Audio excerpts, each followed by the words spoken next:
بیچاری کئی روز سے دم توڑ رہی ہے، ڈر ہے خبر بد نہ میرے منہ سے نکل جائے، تقدیر تو مبرم نظر آتی ہے ولیکن پیران کلیسا کی دعا ہے کہ یہ ٹل جائے۔ تو پہلی بات میری ختم ہوئی، عالمی نظام خلافت دنیا کی تقدیر مبرم ہے، ہو کر رہے گی، اس میں کسی صاحب ایمان کو کوئی شک، کوئی شبہ، کوئی ریب نہیں ہونا چاہیے۔ البتہ اس کا اب دوسرا پہلو کیا ہے، اس کا آغاز کہاں سے ہوگا؟ پہلی بات تو یہ، ہمارے بعض لوگوں کے ذہنوں میں، سادہ دل لوگ وہ سمجھتے ہیں کہ پوری دنیا میں ایک ہی دفعہ آ جانی چاہیے، یہ کوئی علاقائی خلافت تو نہیں ہو سکتی، خلافت تو عالمی ہوتی ہے۔ ان سے میں کہتا ہوں عالمی خلافت کب تھی جناب؟ یہ تو نہ خلافت راشدہ میں عالمی تھی، کیا ہندوستان شامل تھا اس میں؟ کیا چین شامل تھا؟ کیا یورپ شامل تھا؟ اور پھر جو خلافت کے نام سے جو ملوکیت چلی ہے وہ بھی صرف دور بنو امیہ میں کہہ سکتے ہیں کہ وہ پورا عالم اسلام کم سے کم اس کے تحت تھا۔ بعد میں خلافت عباس، بنو عباس میں اور فاطمیین کی خلافت میں اور آل عثمان جو ہیں آٹومان ٹرکس کی خلافت میں ٹکڑے تھے، حصے بکھرے تھے، کوئی مانتا تھا کوئی نہیں مانتا تھا۔ اور سب سے بڑی بات یہ، اگر ایک دم پوری دنیا پر خلافت قائم ہو سکتی تو حضور کے دست مبارک سے ہوتی، لیکن نہیں ہوئی۔ نتیجہ کیا نکلا؟ ایک ملک میں حضور نے قائم کر دی، جزیرہ نما عرب، یہاں خلافت قائم ہو گئی، حضور خلیفہ ہے۔ اس کے بعد آپ کے خلفائے راشدین نے پھر اس کو وسعت دی، شرقاً غرباً شمالاً، 3 کالمز نکلے ہیں فوجوں کے، صحابہ کرام کے، 3 کالمز، ایک ایسٹ ورڈ، ایک ویسٹ ورڈ، ایک نارتھ ورڈ۔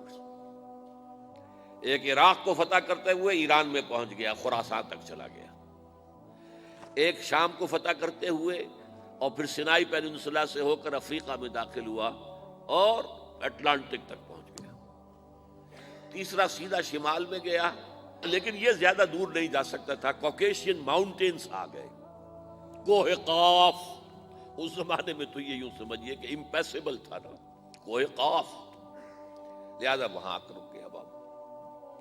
اب بھی یہ ہوگا، کسی ایک جگہ سے شروع ہوگا پھر پھیلے گا، اس کے سوا کوئی چارہ کار ہے ہی نہیں۔ اگر ہر جگہ پوری دنیا میں ایک ہی وقت میں ہو سکتا تو حضور کے دست مبارک سے ہوتا صلی اللہ علیہ وسلم۔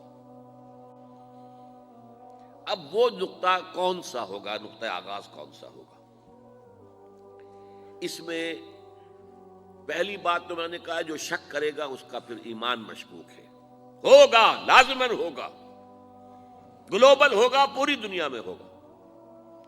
کہاں سے شروع ہوگا اس میں آپ اختلاف کر سکتے ہیں، لیکن مجھے تو 2 حدیثیں تو ملی ہیں جن سے یہ اندازہ ہوتا ہے کہ یہ اس مشرقی خطے سے ہوگا، عرب کے مشرق کی جانب کسی ملک سے ہوگا، کسی خطے سے ہوگا۔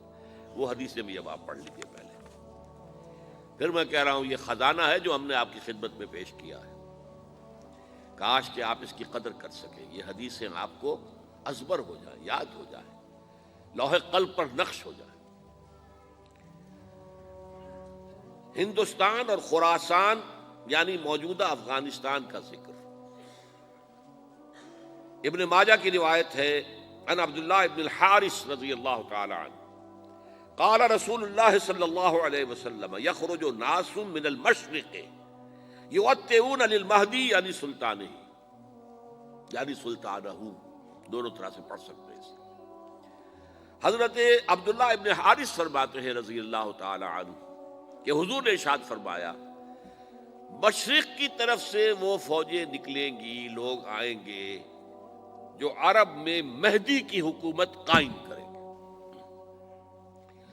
یہ مہدی کون ہوں گے اس کا ذکر میں ذرا بعد میں کروں گا، لیکن نوٹ کر لیجئے کہ مہدی سے پہلے لازماً کسی مشرقی علاقے کے اندر وہ نظام قائم ہو چکے گا، تب وہاں سے فوجیں آئیں گی نا۔ یہ مشرق کون سا ہے؟ عرب کے مشرق میں آپ چلیے، ایران بھی آ جائے گا، افغانستان بھی ہے، پاکستان بھی ہے، اور اگر اسے اور توسیع دیں تو ہندوستان بھی ہے۔ یہ ہے عرب کا مشرق، اس سے فوجیں جائیں گی۔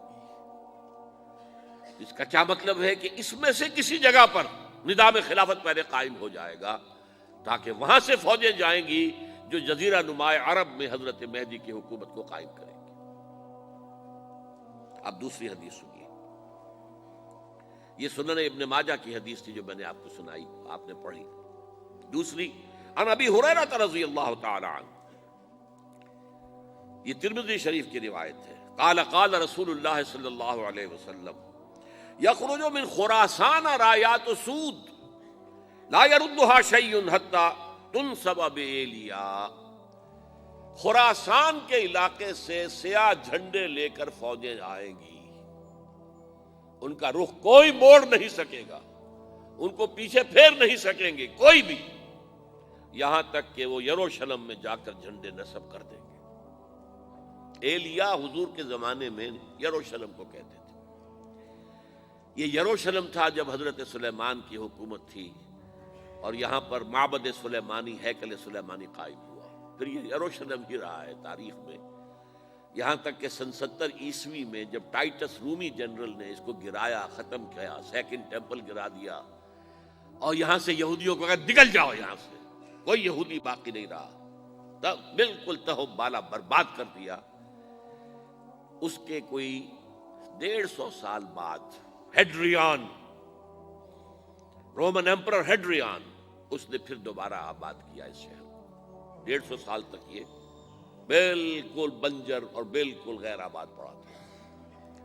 اب ہیڈریان نے جب آباد کیا تو اس کا نام ایلیا رکھا، اب یروشلم نام نہیں تھا، تو حضور کے زمانے میں پھر اس کا نام ایلیا تھا۔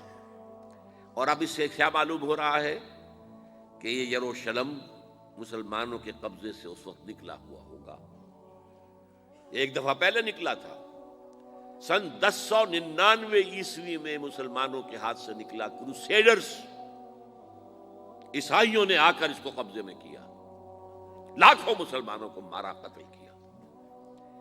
اس کو 1187 عیسوی میں واپس لیا ہے۔ کس نے لیا ہے؟ صلاح الدین ایوبی، کرد۔ عرب کھوکھلے ہو چکے تھے، عربوں نے کھویا، واپس نہیں لے سکے، بہت حکومت کر چکے تھے، 400-500 برس کی حکومت کر کے، اور ان کے عیش اور ان کے آرام، اب ان میں جان نہیں تھی کہ وہ واپس لے سکے۔ واپس لینے والا گرم کرد خون تھا، صلاح الدین ایوبی۔ تو گویا کہ اب آپ سمجھئے کہ 88 برس تک عیسائیوں کا قبضہ رہا یروشلم پر۔ اب 1967 میں یہودیوں نے قبضہ کیا ہے، اور اب 38 برس تو ہو گئے، 88 نہیں تو 38 برس تو ہو گئے ہیں، لیکن وہ دور آئے گا کہ اب پھر لیں گے، لینے والے عرب بھی نہیں ہوں گے، خراسان کے علاقے سے فوجیں آئیں گی۔ یہ خراسان کیا تھا؟ ایلیا تو میں نے آپ کو بتا دیا، یروشلم کا نام ہے۔ خراسان اس زمانے میں ایک بہت بڑے ملک کو کہتے تھے، کچھ حصہ پاکستان کا بھی اس میں شامل ہے، کچھ حصہ ایران کا بھی ہے، ایران کے اس حصے کو اب بھی خراسان کہتے ہیں، وہ ایک صوبہ ہے، خراسان ایک صوبہ ہے ایران کا چھوٹا سا۔ پاکستان میں خاص طور پر یہ جو علاقہ مالا کنڈ ایجنسی کہلاتی ہے، اس سے اوپر جتنا علاقہ ہے، اور یہ جو واخان کی ایک پٹی آتی ہے اوپر، واخان افغانستان کی ایک پٹی سی دم سی چلی آتی ہے جو جا کر چائنا کی سرحد سے مل جاتی ہے، یہاں سے لے کے یہاں تک یہ جو مالا کنڈ کا وہ درہ ہے اور پہاڑ ہے، یہ بھی خراسان کا حصہ ہے۔ باقی تقریباً 2/3 آف افغانستان ساؤدرن حصہ نہیں ہے خراسان کا حصہ، یہ سیستان کہلاتا تھا، یہ خراسان نہیں ہے، لیکن یہ کہ اوپر کا 2/3 آف افغانستان، اور اس کے ساتھ یہ جو عرب، جو اب یہ ترک ممالک آزاد ہوئے ہیں سوویت یونین کی ڈسولوشن کے ساتھ، یہ سارا علاقہ کہلاتا ہے خراسان بزرگ، دی گریٹ خراسان۔